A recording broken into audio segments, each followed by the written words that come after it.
నాన్న యొక్క గొప్పతనం ఎవరు రాశారో కానీ 2 చేతులు ఎత్తి నమస్కరిస్తున్నాను.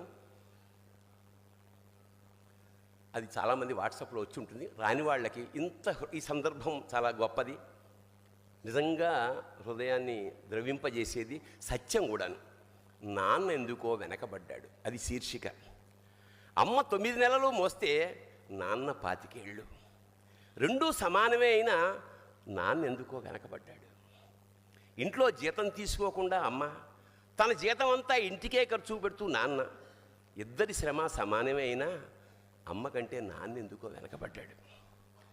ఏది కావాలి అంటే అది వడ్డీ పెడుతూ అమ్మ, ఏది కావాలంటే అది కొని పెడుతూ నాన్న. ఇద్దరి ప్రేమ సమానమే అయినా అమ్మకు వచ్చిన పేరు ముందు నాన్న ఎందుకో బాగా వెనకబడ్డాడు.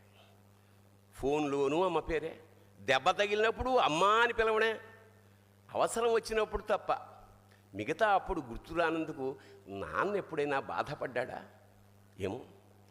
ఇద్దరూ సమానమే అయినా పిల్లల ప్రేమను పొందడంలో తరతరాలుగా నాన్న ఎందుకో వెనకబడ్డాడు.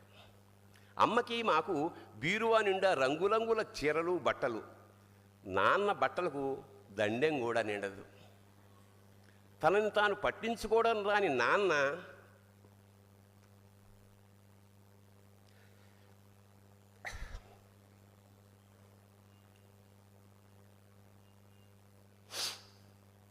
ఎందుకో మాకు కూడా పట్టనంత వెనకపడ్డాడు. అమ్మకి అన్నో కొన్నో బంగారు నగలు, నాన్నకి బంగారం అంచున్న పట్టు పంచి ఒకటే. కుటుంబం కోసం ఎంత చేసినా తగిన గుర్తింపు తెచ్చుకోవడంలో నాన్న ఎందుకో పాపం బాగా వెనకబడ్డాడు.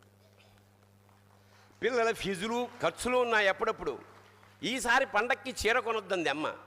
ఇష్టమైన కూర అని చెప్పి పిల్లలు మొత్తం తినేస్తే ఆ పూటకి పచ్చడి మెతుకులతోనే ఇష్టంగా తినే నాన్న, ఇద్దరి ప్రేమ ఒకటే అయినా మా అమ్మ కంటే నాన్న చాలా వెనకబడ్డాడు. వయసు మళ్ళాక అమ్మ అయితే ఇంట్లోకి పనికొస్తుంది, నాన్న ఎందుకు పనికిరాడని మేము తీర్మానం చేసుకున్నప్పుడు కూడా వెనకబడింది నాన్నే. నాన్న ఇలా వెనకబడిపోవడానికి కారణం ఆయన మా అందరికీ వెన్నెముక కావడమే.